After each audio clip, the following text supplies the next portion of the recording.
আলহামদুলিল্লাহ, আলহামদুলিল্লাহ, আলহামদুলিল্লাহ। আজকে মাহে রমজান মাসের পহেলা রোজা রয়েছি। সবাই দোয়া করেন যাতে 30টা রোজা, 30 দিন তারাবি, 30 দিন সেহরি, 30 দিন ইফতারি খাইতে পারি। সবাই দোয়া করেন, কারণ আমরা সবাই মুসলমান। আমরা আল্লাহর হুকুম নবীর তরিকার মতো চলতে হবে, কারণ 12টা মাস দিয়েছে। 12টা মাসের শ্রেষ্ঠ মাস হয়েছে মাহে রমজান।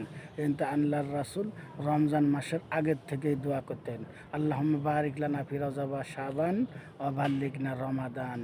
হায় আল্লাহ, তুমি আমাকে রমজান মাসের পুরো বরকতময় মাস দান করো এবং রমজানের আগে হায়াত দীর্ঘ করো।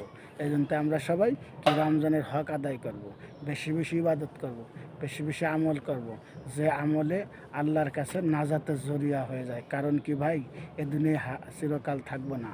আজকে আছি, কালকে নাই।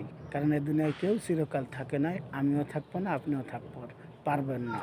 কারণ কি, পিছনে যারা আগে ছিল তারা চলে গেছে, এখন যারা আছে তারা চিরদিন থাকবে না। কারণ এ দুনিয়া থাকার জায়গা নাই। জন্যই আমল করতে হবে সবসময়, ছোট হোক বড় হোক, আমল করতে হবে।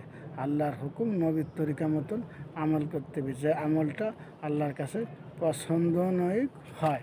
জানতে পাই সবাই ছোট হোক আমল করব, আর যত ছোট গুনাহ হোক ছেড়ে দেব, আর বেশি বেশি জিকির করব। জিকির হচ্ছে কি জানেন? উত্তম জিকির লা ইলাহা ইল্লাল্লাহ, আফজাল জিকির কোরআন তেলাওয়াত। এই জন্যই জিকির করব। জিকিরই কী হয় জানেন? কলব তরতাজা থাকে।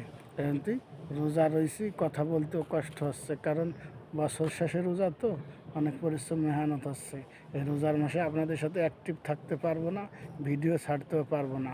মাঝে মাঝে দু একটা ফটো ছাড়বো, আপনারা কেউ বেজার হবেন না। কারণ কি, রোজা থেকে এত কথা বলা যায় না।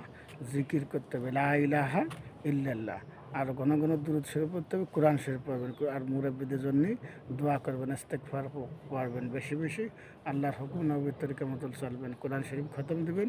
বাপ মা যার মারা গেছে তার জন্য দোয়া করবেন, যাদের বেঁচে আছে খেদমত করবেন, আর কোরআন তেলাওয়াত করবেন, আর বেশি বেশি করে জিকির করবেন। জিকির হলো কলব তাজা থাকে, তরতাজা থাকে।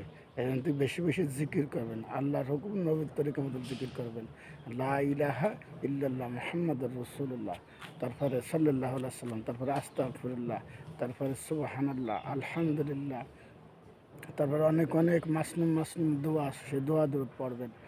অনেক মাসনুম মাসনুম দোয়া আছে, সেই দোয়া দরুদ পড়বেন, অনেক ফজিলত। এজন্য রোজা থাকবেন, আল্লাহর হুকুম নবীর তরিকার মতো চলবেন। হাত পা চারি রোজা থেকে কাটবেন না, তারপরে চুল কাটবেন না, মোষ কাটবেন না, দাড়ি ছাটাবেন না, গুপ্ত স্থান পরিষ্কার করবেন না, কারণ এটা রোজা থেকে করা যায় না। রোজাতে সব জায়গায় কী হয় জানেন? আল্লাহর জিকির করে। এই জন্য এটা দরকারি। রোজার আগে কেউ সারছেন আর না, রোজার রাত্রে করবেন, রাত্রে করে গোসল করে ফেলাবেন, কারণ শীত তো চলেই যাচ্ছে।